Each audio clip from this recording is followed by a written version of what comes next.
¿Qué tal? Bienvenidos a Diálogo de la Frontera, producido por el Colegio de la Frontera Norte, y en esta ocasión nos acompañan dos importantes investigadores del tema de la inmigración. Doy la bienvenida al doctor Buddy Edson Luis de la Universidad Javeriana y también, por supuesto, a Luis Carlos Rodríguez, coordinador del área de migraciones forzadas y refugio en lo que se llama COACS de Colombia. ¿Lo dije bien? CODES de Colombia. Bueno, nos da mucho gusto que estén aquí. Sabemos que están en un foro muy importante en donde se está analizando pues la migración haitiana a las Américas y que se han discutido puntos importantes. Sin embargo, a mí me gustaría mucho empezar con una pregunta para los dos. ¿Cuál es la importancia de estos encuentros? ¿Cuál es la importancia de que ustedes traigan este punto de vista desde los lugares donde residen y cómo se ve la perspectiva de la migración haitiana en este 2022? Bueno, pues muchas gracias por la invitación. Estoy muy contento de estar acá en la frontera, en Tijuana, en el Colegio de la Frontera Norte, ahí con amigos, conversando sobre la migración haitiana. Evidentemente, estos espacios como este Foro Internacional de la Migración Haitiana en las Américas, como bien lo dice el nombre, este encuentro permite tener una visión de la problemática de la migración haitiana desde el continente. ¿Por qué es tan importante esto? Porque la migración haitiana es una migración continental. ¿Eso qué significa? Significa que desde 2016, más o menos aproximadamente, los haitianos vienen saliendo desde Chile y Brasil hacia Estados Unidos, recorriendo todo el continente. Y entonces, pues para los medios de comunicación, para las universidades, para la sociedad, es importante que tengamos una visión continental de este problema. Y bueno, pues el foro congrega a investigadores, a gente que viene de todos lados. Por ejemplo, hoy en la mañana estuvimos hablando con investigadores de Brasil, de Chile, y ellos aportan lo suyo. Y por la tarde vamos a estar escuchando a colegas de México, y mañana vamos a estar escuchando colegas de Estados Unidos. Y entonces justamente académicamente, como investigadores, esto es importante, ¿no? Articular, crear esta visión continental de la migración haitiana. Y lo segundo es poder reflexionar conjuntamente. Por ejemplo, los estados tienden a pensar el problema migratorio, pero desde sus territorios, ¿sí? Pero ya en esos espacios pensamos el problema de la migración haitiana, por ejemplo, pero desde el continente, porque a un problema continental hay que darle una solución continental. Y esos espacios son claves para aportar a los estados, para que puedan entender que la solución a la problemática de la migración haitiana, así, pero podría ser también la migración venezolana, la migración cubana. Hay que tomar en cuenta estos elementos fundamentales, y esos elementos fundamentales, muchos de ellos son desde un plano continental. Por ejemplo, el tema de la protección de las mujeres migrantes haitianas. Hay que protegerlas desde Brasil, Chile, Colombia, Panamá, Centroamérica, México y Estados Unidos, ¿sí? Porque pues, justamente la vulnerabilidad se da en todos estos tránsitos. Por dar nomás un ejemplo de cómo es importante que se adopte esta comprensión continental y por qué es tan importante que se piense las respuestas desde esta perspectiva continental.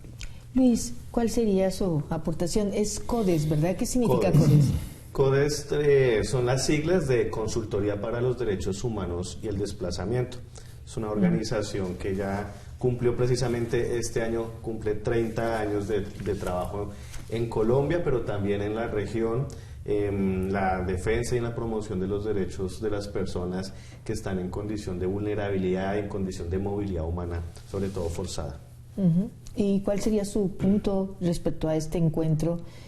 ¿Con qué se va quedando? ¿Cuál es la reflexión en ese sentido? Sí, efectivamente, nosotros vivimos en una realidad global, o sea, todo el tiempo hemos escuchado desde hace mucho tiempo, desde la academia, desde diferentes ámbitos, el tema de la globalización, ¿no? Entonces se habla de que cada vez los gobiernos y las sociedades pues están más interconectadas, pero esa interconexión no es solo la conexión que se da por medio, digamos, de las mercancías, de lo comercial, de diferentes elementos, sino que también las problemáticas nos llevan a que también tengamos que tener un desarrollo de un diálogo más fluido en el que podamos tejer y comenzar a construir respuestas acordes al contexto. Claramente no es lo mismo hablar de las condiciones que tenían los países hace 20 años atrás, con los desarrollos de tecnología, de medios de comunicación, de transporte de todo tipo. Cada vez entonces nos estrechamos más esos vínculos, pero no solo en lo bueno, sino también en las dinámicas y en los retos que pueden ser vistos como problemas, pero que en últimas también son oportunidades. Esta es una oportunidad claramente, y aprovechando todos estos avances, para acercarnos más y comenzar a reflexionar frente en qué estamos, hacia dónde vamos y para qué y por qué. Y poder tener este espacio nos plantea estas reflexiones, y esperamos que de esto salgan también propuestas, iniciativas, e inclusive invitar a otras personas de diferentes ámbitos a acercarse y también a aportar. Yo creo que ese es el principio de espacios como este, e inclusive un espacio como este, que otras personas puedan conocer, profundizar, hacer preguntas, y por qué no comenzar a ser parte de todas estas reflexiones. Bien, pues voy a pedirles que hagamos una pequeña pausa y regresamos con más de Diálogos de la Frontera.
Pues retomando un poco lo que ustedes han explicado en este foro, resulta muy interesante.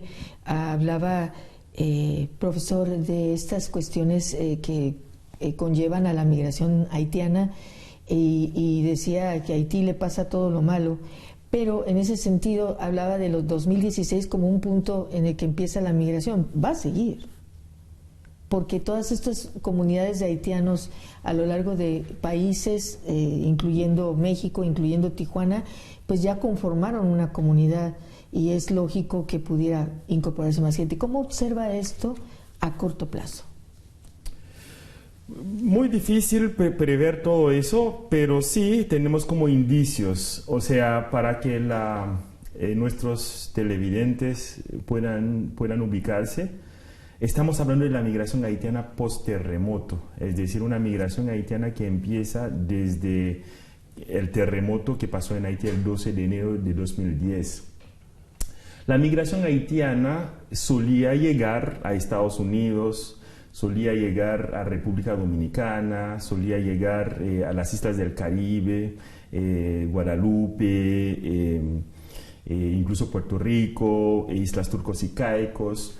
Entonces, pero con la migración haitiana post-terremoto ya tenemos una nueva ruta migratoria desde Haití hacia Brasil y Chile.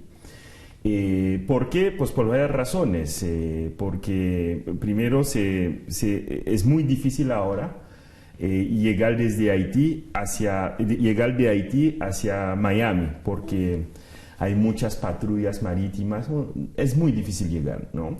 Y a República Dominicana cada vez es más fuerte el racismo en contra de los haitianos. Y entonces pues ya se descubrió la vía hacia Brasil y hacia Chile. Y entonces estamos hablando de eso y un segundo momento muy importante en esta migración de corta duración, podemos decir, es en 2016.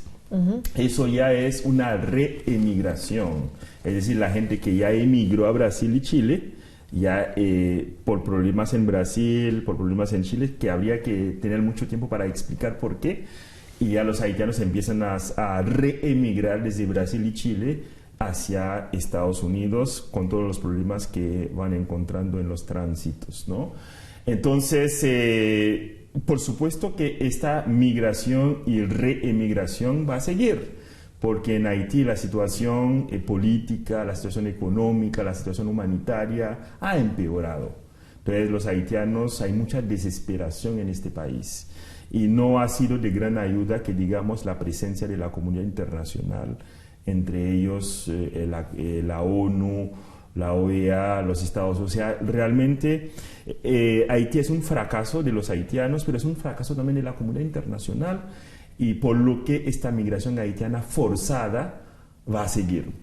Y por supuesto en Brasil y en Chile habría que esperar, porque en Brasil es muy posible que vuelva otro régimen político. Por ejemplo, Lula está muy fuerte. Si vuelve Lula, es muy posible que va a haber cambios. En este momento en Chile va a tener otra actitud hacia la migración. Otra actitud, porque una de las razones fundamentales por las cuales los haitianos están saliendo de Chile, de Brasil, es por la crisis económica, un poco también por el racismo.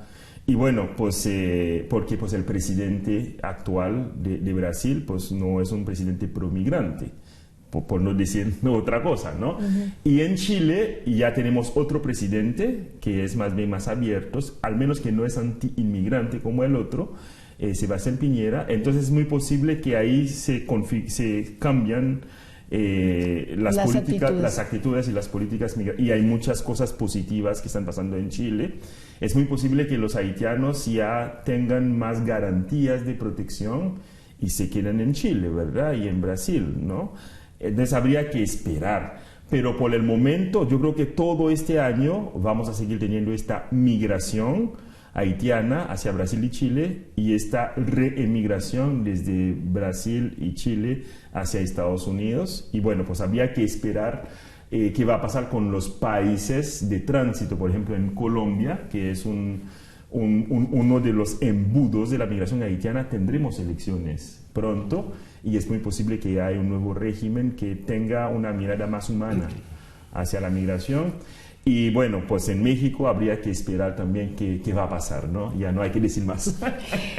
Luis Carlos Rodríguez, en ese sentido, con todo el análisis que hace el maestro, ¿cómo ve todos los mecanismos que aparentemente debieran proteger a estos flujos migratorios y lo que realmente ocurre? ¿Y qué en ese sentido, qué denuncias hay? ¿Cómo se observa? Muy buena esa pregunta. Me gusta mucho esa pregunta porque nos lleva a una situación a la que hemos querido como poder incidir un poco más. Por lo menos desde quienes estamos cercanos a estas dinámicas de la población que está en condición de movilidad humana forzada, ¿no? Porque estamos hablando de personas que en últimas no ven garantías de sus derechos, no ven un proceso de integración adecuados para poder retomar su proyecto de vida, porque pues muchos de ellos, primero en su país de origen, no hay esas garantías. El caso haitiano ya Uldi lo acaba de expresar muy bien, el caso de la población colombiana, de tantos otros países en el continente y en el mundo que se ven forzados porque en sus propios estados no pueden tener garantías de poder tener su proyecto de vida. Pero además de eso viene el proceso de esa migración, los países de acogida y luego finalmente el país de llegada. ¿Qué pasa? Que los estados son muy buenos en el discurso de formular, documentos, de crear instrumentos. Tenemos instrumentos de todo tipo para las personas, sobre todo que están en necesidad de protección internacional, que buscan refugio. En el continente está la Declaración de Cartagena de 1984, que más que una declaración ya está incorporada en la legislación de muchos países del continente. Pero aquí también tomando un poco, entonces, ¿qué está pasando con estos instrumentos? Pues que no tenemos en una tradición de políticas de Estado, sino de gobierno. Y por eso tenemos que plantear si cada 4 años llega un presidente pro derechos humanos o por lo contrario, entonces viene a ser una barrera para las personas. Creo que ahí hay un reto muy importante. Sí, esa parte a mí me parece medular, o sea, cómo tener que depender de la línea hacia la migración del gobernante para saber que se están respetando los derechos o se va a tener una actitud de comprensión hacia esta migración, porque es evidente que los que migran no lo hacen porque quieren, lo hacen forzados, ¿no? Sí, así es. Y por esa razón nosotros creemos que es importante no solo revisarlos, los que hay actualmente, sino comenzar a pensar que de cara a los retos y al futuro que tenemos, pues tenemos que también comenzar, si es necesario, inclusive a pensar nuevos instrumentos. Muchos hemos tenido un diálogo dentro de las organizaciones, estamos comenzando a plantearnos el reto, el debate de si es necesario inclusive pensarse en un instrumento continental, por ejemplo una convención americana de movilidad humana, que aborde realmente los retos actuales, los que están en deuda y los futuros, porque inclusive ya tenemos temas como la crisis climática. Entonces eso se suma y hace que tenga que verse de manera intersectorial, multidimensional, regional. Y creo que eso es muy importante en este momento. Les voy a pedir de nueva cuenta su comprensión. Vamos a hacer una pequeña pausa. Regresamos con más aquí en Diálogos de la Frontera.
Bueno, pues como este es la última parte de este diálogo, hablábamos de este mecanismo que pudiera ser intercontinental de protección.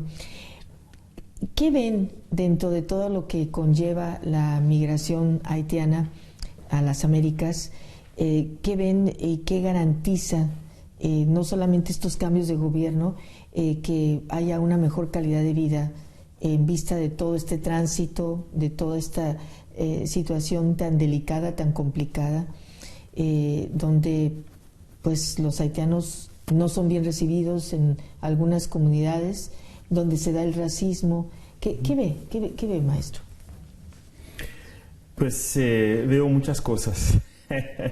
Veo muchas cosas, pero lo más importante me parece a mí que hay que cambiar la perspectiva sobre la migración, no solamente haitiana, sino otras migraciones. O sea, cuando uno mira estas mujeres, estos niños, estas familias que vienen, estamos hablando en el caso de la migración haitiana de más de 500,000 de personas que están implicadas en esta movilidad. Y entonces yo creo que la mirada tiene que ser una mirada humana.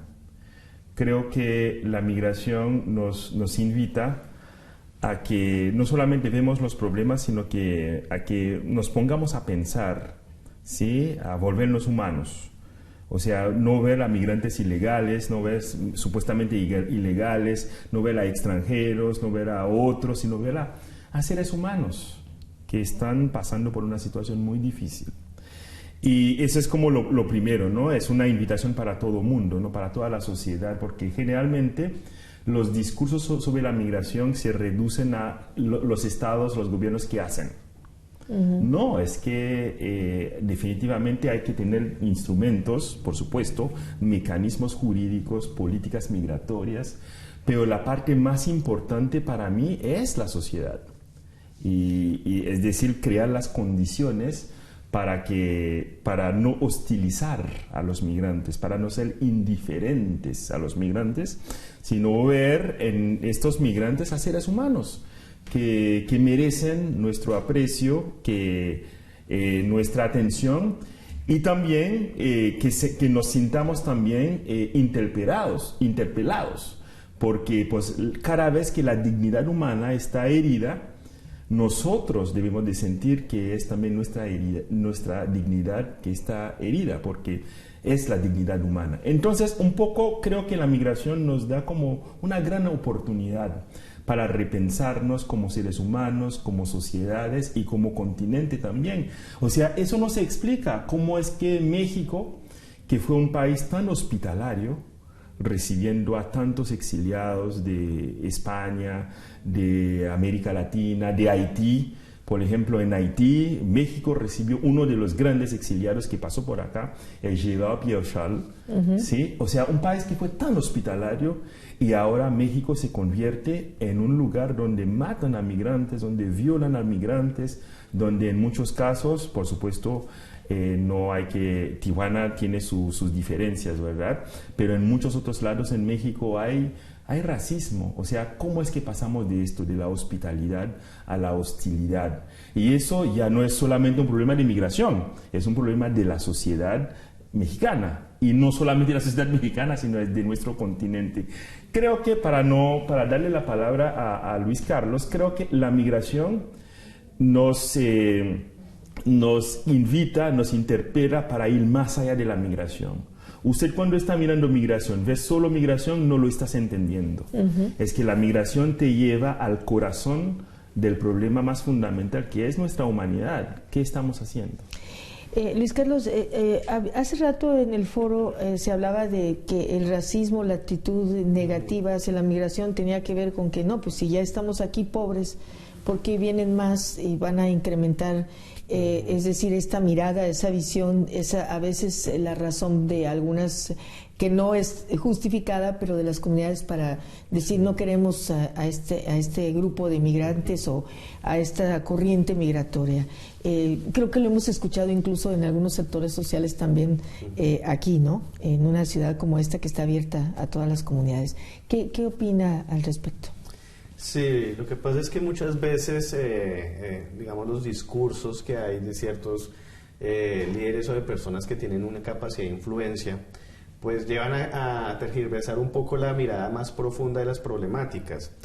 El hecho de que haya pobreza en América Latina y el Caribe no es culpa de que exista la migración, existe porque ya hay unas francas deudas históricas a nivel social, a nivel de políticas públicas, a nivel económico, de parte de quienes han ejercido el poder público. Entonces, claro, en medio de la desinformación, también de la falta de acercarse a las problemáticas, el de poder tener más ese diálogo, pues las personas caen muchas veces en ese discurso, ¿no? Y efectivamente por eso es importante espacios como estos y como lo decía al mencionar al comienzo de nuestro diálogo, es poder invitar a las personas a que se acerquen un poco más a esto, a que nos acerquemos a las personas independientemente de su color de piel o si viste de alguna manera o si tiene un acento distinto, a perder el miedo a acercarnos como humanos. Y poder hacer eso va a poder también darnos una mirada de que realmente lo que a veces nos muestran los medios, y hoy en día tenemos un desbordante capacidad de tener información pero a la vez no poderla asimilar, entonces creo que hay que avanzar en eso. Yo creo que hay que hacer esfuerzos ya que tenemos estos medios, si hay medios para...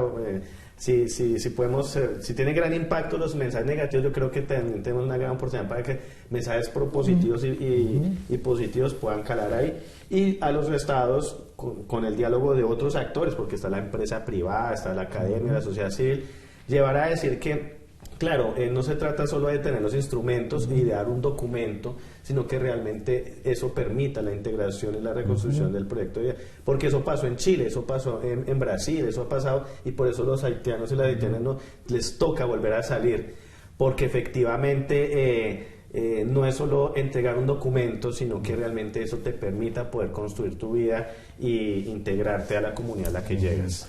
Y una cosa que es importante, ¿no? Venimos de Colombia, somos colombianos y pues México tenemos como una condición común como país, como países. Es que México y Colombia somos países de origen, o sea, nuestra gente sale a migrar. Por ejemplo, los mexicanos salen, ¿sí? O sea, somos países de origen. Y bueno, nosotros tenemos muchos refugiados que se han ido a Venezuela a otro lado. Y también somos países de tránsito, o sea, nuestros territorios se convierten en lugares donde pasa la gente para irse a Estados Unidos, por ejemplo. Y países de destino, por ejemplo, nosotros somos los receptores más importantes de la migración venezolana, que ahí llegan. Entonces yo creo que México y Colombia, que son países de origen, tránsito y destino, son los más capacitados para entender el drama de la migración, porque tenemos a nuestra gente también migrando por otro lado, ¿sí? Entonces yo creo que es una invitación que hay que hacer a la sociedad mexicana, a la sociedad colombiana, a todo el continente, a que realmente nos pensemos como seres humanos, nos pensemos como continente y realmente el tema de la solidaridad, el tema de la hospitalidad debe de estar en el corazón de nuestras políticas, de nuestras leyes y de nuestras familias también. Pues les agradezco muchísimo esta conversación, lamento que haya sido tan corta y también agradecemos mucho su presencia en esto que es el tercer Foro Internacional de la Migración Haitiana en las Américas. Por supuesto, este encuentro está a su disposición en YouTube para que usted pueda disfrutar todas estas conferencias, estos debates, este encuentro y lo invitamos a seguir Diálogos de la Frontera. Mi nombre es Rocío Galván y le agradezco mucho su atención.